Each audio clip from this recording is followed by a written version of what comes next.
The Mad Carpenter's idea that won Eisenhower's war. The Mad Carpenter. Plywood ramp defeated Eisenhower. Key thesis. This is the story of how an eccentric boat builder from New Orleans, with his Carpenter's solution, saved the greatest Allied military operation from disaster and changed the course of World War II. Section 1. Stalemate in Normandy, when giants were powerless. The Allied invasion of Normandy in June 1944 was an audacious triumph of military planning and execution, a momentous achievement that secured a vital foothold on continental Europe. However, the initial victory on D-Day quickly gave way to a looming logistical nightmare that threatened to derail the entire campaign and prolong the war indefinitely. The very success of the landings created an insatiable demand for supplies, far outstripping the capacity of the devastated infrastructure. By June 1944, the sheer scale of the Allied offensive demanded the daily unloading of a staggering 25,000 tons of provisions, equipment, fuel, and reinforcements. This immense logistical requirement was crucial to sustain the rapid advance through France, to keep tanks rolling, artillery firing, and soldiers fed and supplied. However, the grim reality on the ground was starkly different. The actual tonnage being delivered was a mere fraction of what was desperately needed. The gap between demand and capability was widening daily, threatening to choke off the spearhead of the Allied invasion. The problem stemmed from the nature of the Normandy coast itself.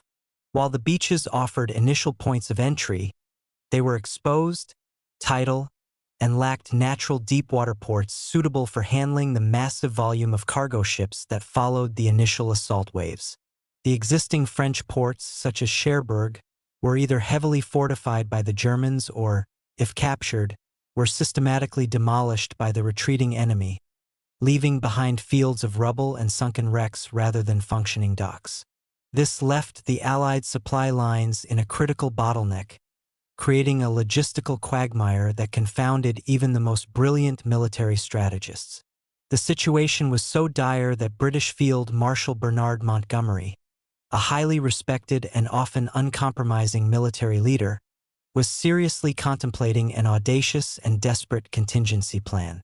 This plan, ominously termed the Portuguese bypass, involved the almost unthinkable, abandoning the hard-won gains in Normandy and instead launching a new offensive through the Iberian Peninsula.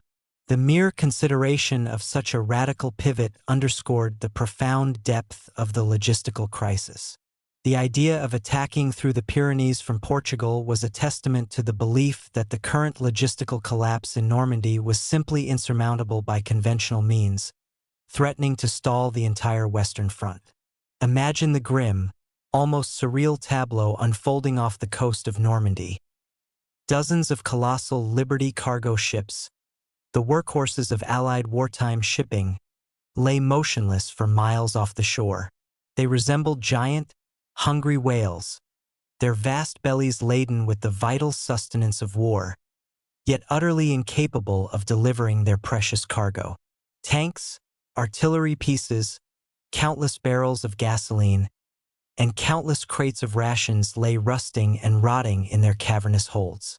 Each day that passed, critical supplies that could turn the tide on the battlefield were rendered useless, tantalizingly close yet tragically out of reach. Meanwhile, on the muddy, contested front lines, soldiers were counting their dwindling cartridges, rationing their K-rations, and facing an enemy that, despite being pushed back, was still formidable. The stark contrast between the overflowing ships and the deprived soldiers highlighted the cruel irony of the situation. A war that was being won bravely in direct combat was simultaneously being lost in the logistical quagmire of the rear. The beaches, once symbols of victory, now represented a barrier, threatening to transform the triumphant D-Day landings into a prolonged and costly stalemate. The inability to efficiently offload supplies jeopardized not only the immediate tactical objectives but the entire strategic momentum of the Allied push towards Berlin, promising to extend the brutal conflict for years. Section 2. the Hurricane Man, Andrew Higgins and his plywood against bureaucracy.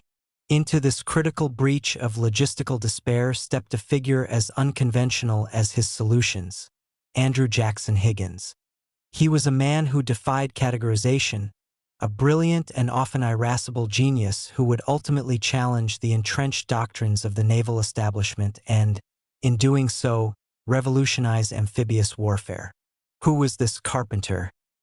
This seemingly unpolished outsider who dared to instruct admirals and generals on how to conduct their most pivotal operations. Andrew Jackson Higgins was, by all accounts, a force of nature.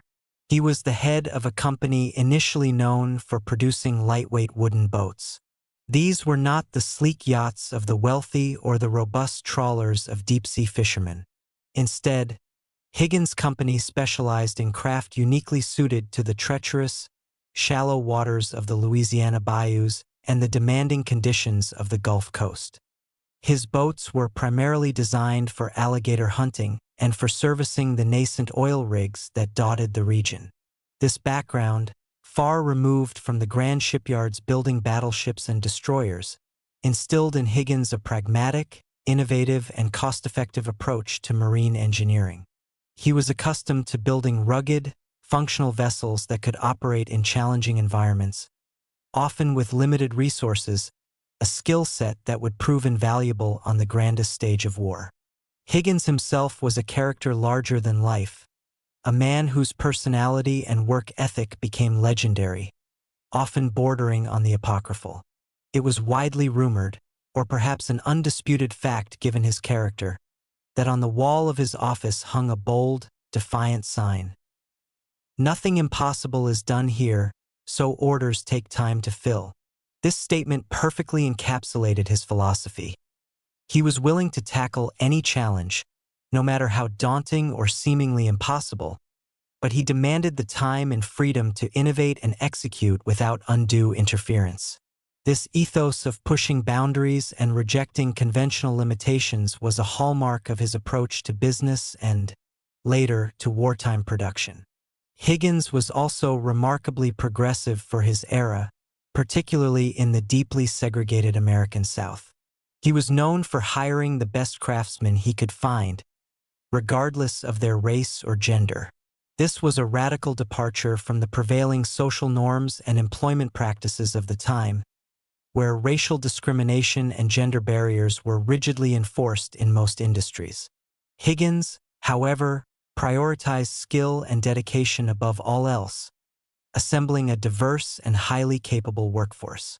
This meritocratic approach, while admirable, often put him at odds with powerful labor unions and entrenched government officials, who were resistant to his unconventional hiring practices and his often fiery disposition. He was a constant thorn in the side of bureaucracy, unafraid to challenge authority or establish protocols if he believed it would lead to a better, more efficient outcome. His clashes with officialdom were frequent and often explosive, earning him a reputation as a difficult but undeniably effective individual.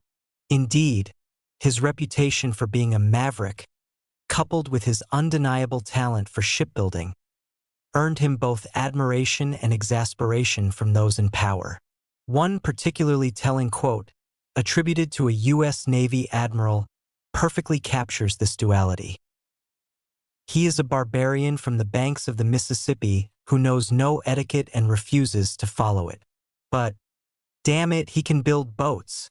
This frank assessment underscored the profound respect that even his detractors held for his technical prowess, despite their occasional frustrations with his brusque manner and disregard for naval decorum. Higgins operated on his own terms, driven by an almost singular focus on solving problems and delivering results, regardless of whose feathers he ruffled along the way. His lack of formal military training or adherence to strict hierarchies made him an outsider, but it was precisely this outsider perspective, unburdened by conventional naval thinking, that allowed him to conceive of solutions that the established experts had overlooked. He was not merely a builder. He was a visionary whose practical, hands-on experience in boat construction gave him a unique insight into the challenges of moving people and cargo across water, an insight that would prove to be the salvation of the Allied invasion. Section 3. The birth of madness. Why does a ship need a plywood ramp? Faced with the intractable problem of offloading vast quantities of supplies onto the hostile, harborless beaches of Normandy, conventional military engineering found itself at a standstill. The solutions proposed by seasoned naval architects and army engineers, steeped in the traditions of concrete fortifications and mighty battleships, were proving inadequate for the unprecedented logistical challenge. It was in this environment of strategic deadlock that Andrew Higgins, the hurricane man from New Orleans, unleashed what appeared to many as a truly audacious, if not outright absurd, idea. The creation of a massive artificial floating port constructed from an unlikely combination of steel, concrete, and common plywood. The core of Higgins's ingenious, yet deceptively simple, concept was a structure officially named the floating pier. This was not a standalone marvel but an integral component of the larger American project known as Mulberry A. The overarching vision for the Mulberry port's two prefabricated temporary harbors, one American, Mulberry A, and one British, Mulberry B, was to provide the essential docking facilities that the devastated natural ports of Normandy could not. The floating pier was designed to allow cargo ships, particularly the workhorse Liberty ships, to moor directly alongside it. From there, a continuous flow of vital cargo tanks, trucks, artillery, and provisions could be efficiently transferred. The brilliance lay in the means of transfer. Vehicles would simply drive off the ships and onto the shore via an interconnected system of modular road panels. These road panels were far from ordinary. Described as giant, chemically treated parquet boards the size of a truck, these plywood panels were a critical innovation. They were not merely flat sheets of wood. They featured a specially engineered ribbed surface. This textured design was crucial for providing superior traction and grip for the tires of the heavy military vehicles, preventing slippage on what would be a constantly moving and often wet surface. Furthermore, recognizing the inherent vulnerability of wood to fire, these panels were impregnated with a fire-retardant compound, likely asbestos-based, to protect them from potential enemy attacks or accidental blazes. This combination of structural integrity, practical design for vehicle movement, and fire resistance showcased a holistic, problem-solving approach. To the military engineers of the era, accustomed to designing and deploying the colossal steel behemoths of battleships and the unyielding permanence of concrete fortifications, Higgins's project must have seemed like something cobbled together in a high school shop class. It was a stark departure from the heavy, durable, and often slow-to-construct military infrastructure they were trained to envision. His solution, relying heavily on plywood and modular construction, lacked the imposing grandeur and perceived invulnerability of traditional military engineering.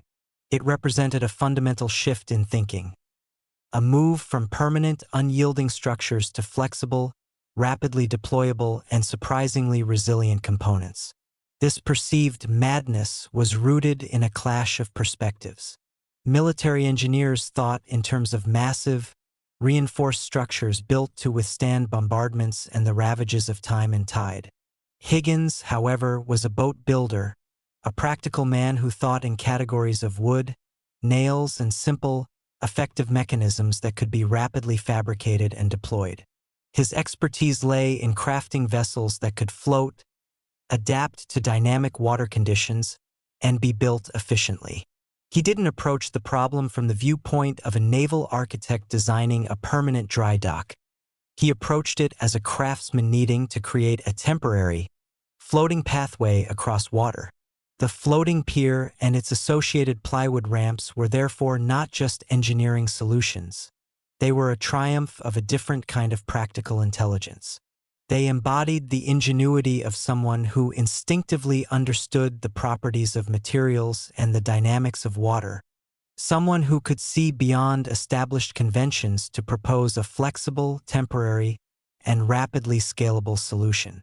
It was an idea born not in the sterile environment of a military planning room, but from the hands-on, problem-solving mindset of a builder accustomed to the improvisational demands of the bayou, an idea that would prove to be absolutely indispensable for the success of the Allied invasion.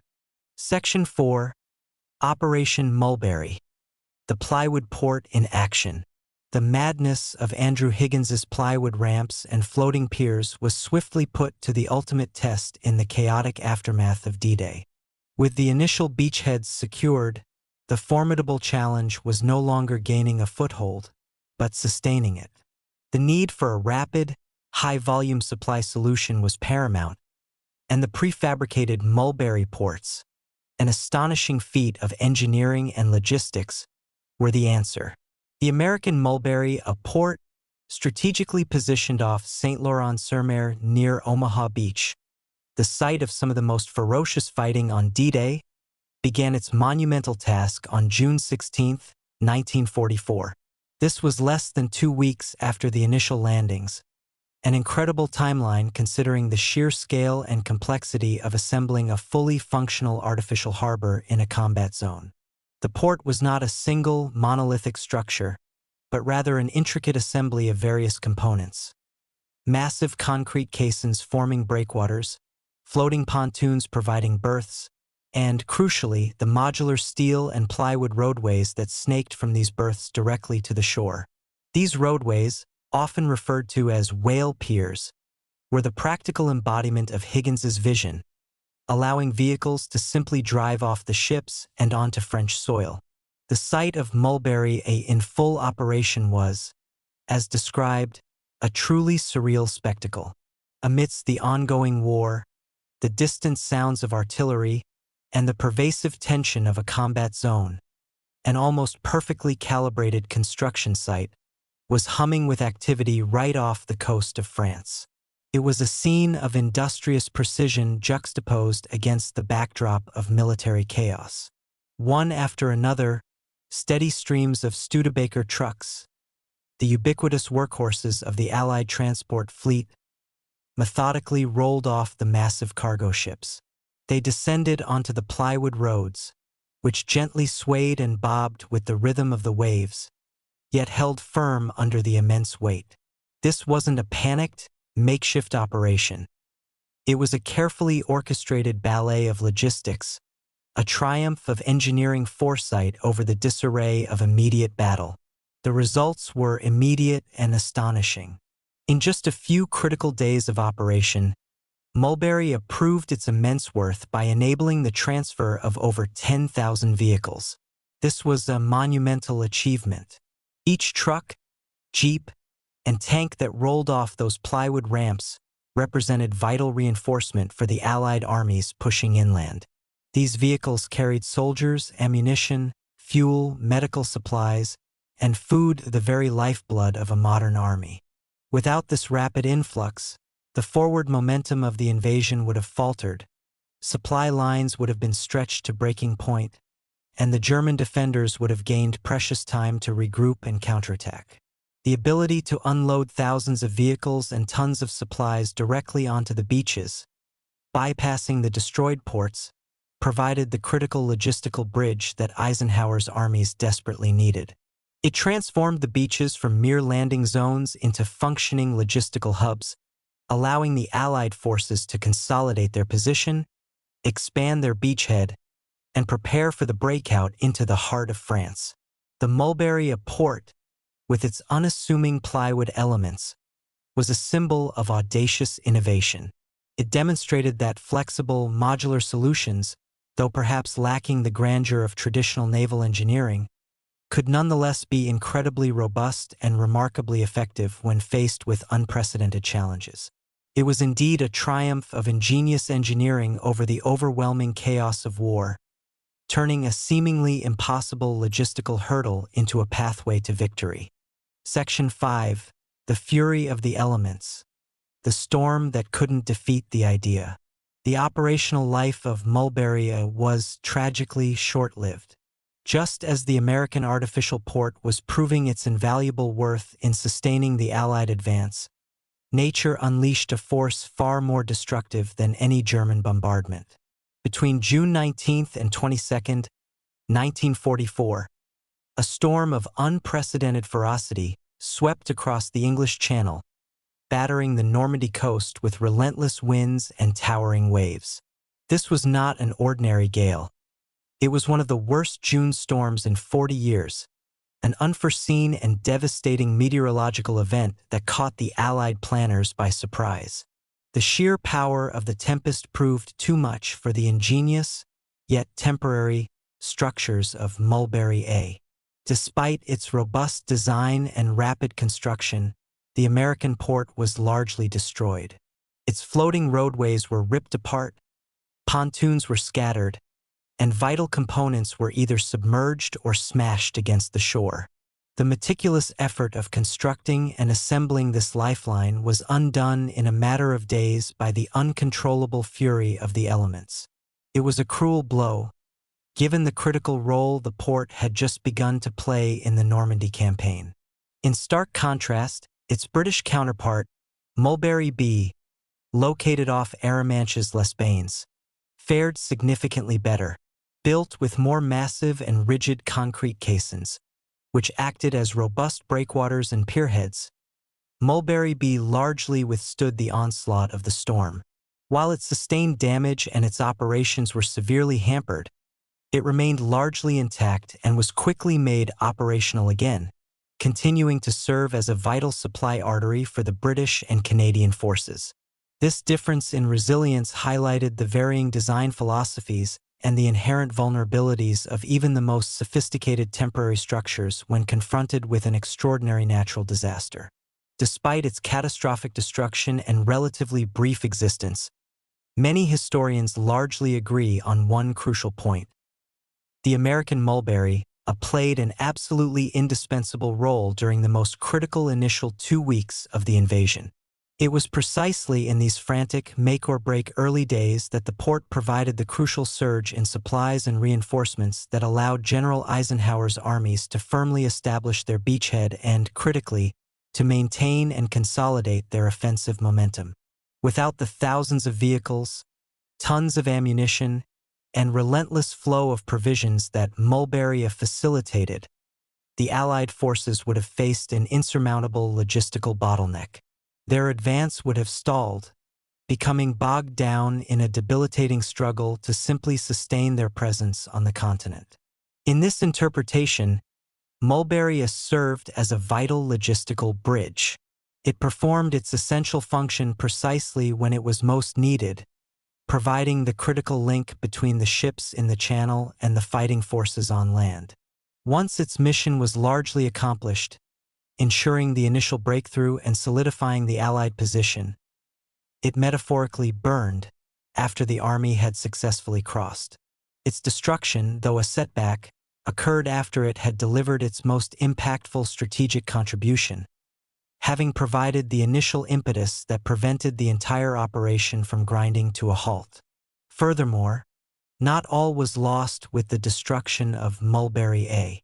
The experience gained from its design, construction, and operation, along with the salvageable elements that withstood the storm, proved invaluable. Crucially, the fundamental concept underpinning Higgins's innovative approach, the modularity, the use of floating sections, and the drive-on/drive-off ramps, was not abandoned. Instead, the very principles and lessons learned were later adapted and refined. This led to the development and deployment of more robust and flexible pontoon wharves and lighterage systems. These subsequent, enhanced solutions continued to provide essential port facilities and ensure the steady flow of supplies for the Allied armies throughout the remainder of the war in Europe, demonstrating the enduring legacy of an idea that, even in apparent defeat, had fundamentally reshaped the logistics of amphibious warfare. Section 6. The Legacy of the Mad Carpenter. The story of Andrew Jackson Higgins and his mad idea culminates not just in the temporary success of a wartime engineering project, but in a profound recognition from the highest echelons of Allied command and a lasting legacy that reshaped military logistics. His impact extended far beyond the fleeting existence of Mulberry A, cementing his place as one of the unsung heroes of World War II. Perhaps the most powerful testament to Higgins's genius came directly from the supreme commander of the Allied Expeditionary Force himself, General Dwight D. Eisenhower. Eisenhower, a man renowned for his strategic acumen and his ability to see the broader picture of warfare, offered an unequivocal endorsement.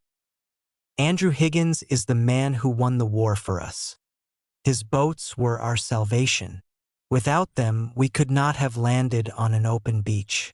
The whole strategy of the war would have been entirely different. This is not hyperbole. It is a clear, concise statement from the most authoritative source, acknowledging that Higgins's innovative approach to amphibious craft was not merely helpful, but utterly indispensable. Eisenhower's words underscore the fundamental truth that the very possibility of projecting vast forces onto enemy-held coastlines, bypassing traditional ports, hinged on Higgins's designs. Without the ability to land troops and equipment directly onto unimproved beaches, the entire D-Day invasion, and indeed the broader strategy for liberating Europe, would have been unworkable, forcing a complete rethinking of Allied military operations. Beyond the artificial ports, Higgins's most widespread and enduring contribution was his series of landing craft. Over 20,000 of Higgins's boats, specifically the Landing Craft Vehicle Personnel LCVP, commonly known as the Higgins boat, were constructed during the war. These robust, plywood-hulled vessels, designed for speed, shallow water capability, and a rapid bow ramp for disembarkation, became the iconic symbol of amphibious assaults. They participated in virtually every major American amphibious operation across all theaters of the war, from the scorching sands of North Africa and the beaches of Sicily and Italy, to the countless islands of the Pacific and, of course, the pivotal D-Day landings in Normandy. The LCVP was the essential taxi for Allied infantry, ferrying them from transport ships to hostile shores, directly into the fray. The design was so effective and universally critical that it became synonymous with the very act of a beach landing. The concluding thought that emerges from the story of Higgins's plywood ramp is more than just a recounting of a specific military episode. It serves as a powerful lesson in the profound impact of unconventional thinking, demonstrating how innovative solutions, often born far removed from the sterile confines of generals' offices, possess the capacity to decisively alter the course of history. In an era dominated by industrial might and the development of ever larger and more complex weaponry, the steel giants of battleships, the intricate mechanics of tanks, and the nascent power of air forces, sometimes the most crucial breakthroughs came from unexpected quarters. The story of Andrew Higgins reminds us that for victory in a war characterized by immense industrial and military power, what was often needed was not more of the same, but a simple yet profoundly genius idea. It was the insight of a practical, hands-on carpenter from the bayous of the Mississippi, a man unburdened by rigid military doctrine, who provided the elegant, plywood-based solution that enabled the greatest invasion in history. His legacy is a testament to the fact that innovation, pragmatism, and a willingness to challenge established norms can be as decisive on the battlefield as any weapon, ultimately helping to secure victory in the global conflict.